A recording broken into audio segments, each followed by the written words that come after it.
আসসালামু আলাইকুম, কেমন আছেন সবাই? আশা করি ভালো আছেন। আলহামদুলিল্লাহ আমরাও ভালো আছি। তো আজকে আমরা কি রান্না বান্না করব সেটাই আপনাদের সঙ্গে শেয়ার করব। তো আজকে আবার আমাদের বাড়িতে মেহমান আসছে। আমার ছোট জালের বাবা আসছে। তো আসেন নাই, মানে আসবে, তো ফোনে বলছে, এই জন্য আমরা এখন রান্না বান্না করব, তো সেটাই শেয়ার করব। তো প্রথমেই নারকেল ভাঙতেছি। তো আমরা রুটি বানাবো, হালুয়া, এটা আমরা খাবো, আর হচ্ছে অন্যান্য কিছু রান্না করব, সেটাও দেখাবো আপনাদেরকে। তো এটা আমার অনেক দিন ধরে খাইতে ইচ্ছা করছে, তো এই জন্য এই যে নারকেল ভাঙা হচ্ছে, হালুয়া রান্না করব আর রুটি। তো এখানে তানজিলা মানে মশলাগুলো বাটতেছে, আর সব কিছু কেটে কুটে রেডি করা হয়েছে। এখন আমি চুলায় দিব, আর ছোট মাছের চচ্চড়ি সেটা চুলায় দিয়ে দিছে যে। তো আমাদের এখানে আমরা মাছ চচ্চড়িটা সবসময়ই খাই, এই জন্য মেহমান আসলেও করি নদীর মাছ। তার এটা হচ্ছে আমাদের, এই যে দেখেন নদীর মাছ, আপনার বাটা শেষ হয় নাই। কাঁচামরিচ, কাঁচা পেঁয়াজ এগুলো কাটা হয়েছে, মুরগি কেটে রেডি করা হয়েছে। এখানে যে চাউলের গুঁড়া, এখানে নারকেল পোড়ানো হচ্ছে। মানে এক একজন এক এক কাজ করতেছি তাড়াতাড়ি হওয়ার জন্য, প্রচুর গরম, তো এই কারণেই। এটা নারকেল পোড়াচ্ছে, এটা আমার ছোট যা শান্তা। তো এখন আমি গরম পানি চুলায় দিয়েছি। আটা, মানে আটা কারা বলে আর কি আমাদের এখানে। তো গরম পানি দিয়ে আটা করে তারপরে আমরা রুটি বানাবো। এই যে দেখেন আমরা কিভাবে আটা কারি।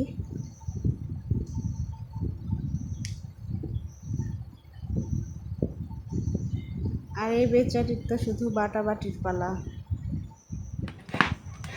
এখন আমি মুরগি রান্না করব। কড়াইয়ে তেল দিয়ে দিলাম, পেঁয়াজ,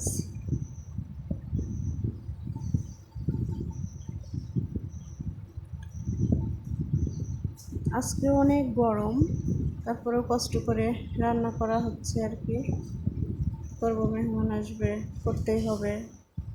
আর নিজেরা খেলেও তো রান্না করা হয়, রান্না তো মিস নাই, করতেই হবে আমাদের। মশলা কষানো হয়ে যাচ্ছে। তো আমি কিন্তু পুরোপুরি রান্না দেখাবো না, মানে সম্ভব না, অনেক কাজ। একটু একটু করেই আপনাদের সঙ্গে শেয়ার করতেছি, তো আপনারা কেউ কিছু ভাববেন না, পুরোটা দেখাইলাম না। যাই হোক, মুরগি রান্না শেষের দিকে। এখন আমি হালুয়া রান্না করব, সেটাই দেখাবো। এই যে দুধ দিয়ে দিছি চুলায়, পাতিলে তেজপাতা, এলাচ, দারচিনি সব কিছুই দেই আমরা মিষ্টির মধ্যে।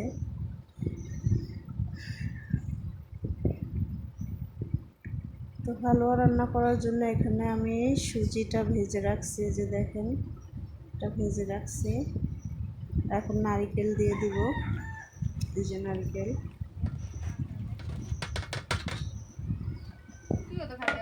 আপনারা কে কে নারকেল দিয়ে হালুয়া রান্না করেন সেটা কমেন্টে জানাবেন।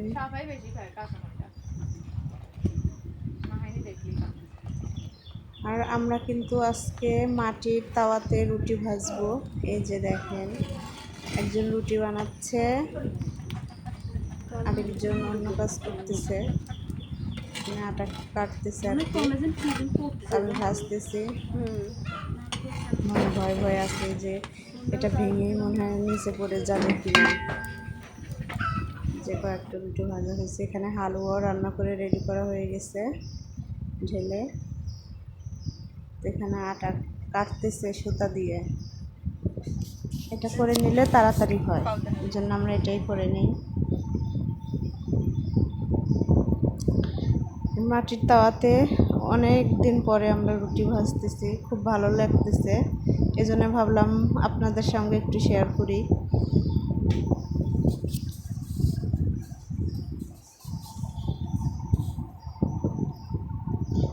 একজন এখানে আটা মাখতেছে আর একজন এই যে বানাচ্ছে। এখানে বানিয়ে রেডি করে রাখছে আর আমি তো ভাজতেছি।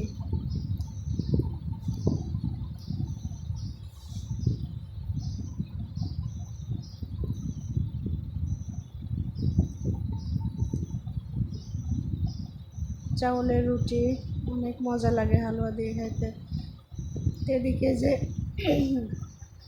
ভালোই লিচু, আম আর এই যে দুধ আনছে 5 কেজি, আম আনছে যে দুধ গাভীর। এই আমটা হচ্ছে ফ্রিজে ছিল ওনাদের গাছের, মেয়ের জন্য দিয়ে দিছে। এখানে আম কাটা হচ্ছে, ওনাদেরকে নাস্তা দিব। এই আমগুলো ফ্রিজে রেখে দিয়েছিল, পরে পাঠিয়ে দিছে। আজকের মতো ভিডিও পর্যন্তই, পরে দেখা হবে। আল্লাহ হাফেজ।